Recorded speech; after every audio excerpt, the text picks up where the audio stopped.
মন্দিরে গিয়ে পূজা অর্চনায় আমি ঠিক বিশ্বাসী নই। সরস্বতী আছে কি, দুর্গা আছে, কালী আছে, আমরা কিন্তু জানি না। সবটাই কিন্তু আমাদের ভাবনার মধ্যে। পুজো দেওয়ার একটা টাকার ব্র্যাকেট আছে, এই ব্যাপারটাকে আপনারা কতটা সমর্থন করেন? আমি মনে করি ধর্ম বা ঠাকুর যাই হোক, ঈশ্বর যাই বলুন না কেন, সেটা একটা আমাদেরকে শক্তি যোগায়। বিশেষ কিছু কিছু লোককে বিশেষ বিশেষ শক্তি যোগায়। তবে কারোর যদি মনোবল বাড়ায়, সে নিজে যদি কারোর দ্বারা প্রতারিত হচ্ছে না নিজে মনে করে, সামর্থ্যের মধ্যে থেকে করতেই পারে। আমাদের দেশে সব থেকে বড় ব্যবসাটা হচ্ছে ধর্মকে নিয়ে। তো ন্যাচারালি এখানে বিভিন্ন ব্র্যাকেটে বিভিন্ন পুজো থাকবে, এবং যেহেতু ভালো প্রোডাক্টের ডিফারেন্সিয়েশন হয় না, প্রোডাক্ট ক্যাটাগরাইজেশন হয়, সেরকম ভাবে বিভিন্ন ব্র্যাকেটে বিভিন্ন লাইন বিভিন্ন পুজো চলে।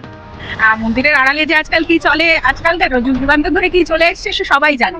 তবু লোকে চায় ওরকম করতে। আমি মনে করি যখন যার দরকার তাকে সেই হেল্পটা করো এবং নিজের কাছে যথাযথ করো, এটাই মনে হয় পূজা। ওই মূর্তি, সেটা সরস্বতী আছে কি, দুর্গা আছে, কালী আছে, আমরা কিন্তু জানি না। সবটাই কিন্তু আমাদের ভাবনার মধ্যে। যারা যাচ্ছে তারাই তো অন্যায়টা করছে। স্পেশাল আশীর্বাদ, স্পেশাল ব্র্যাকেট। শ্রীরামকৃষ্ণ, সারদা মা বা বিবেকানন্দ, এরা ছিলেন আমরা জানি। তাই জন্য এরা সত্যি প্রকৃত অর্থে দেব।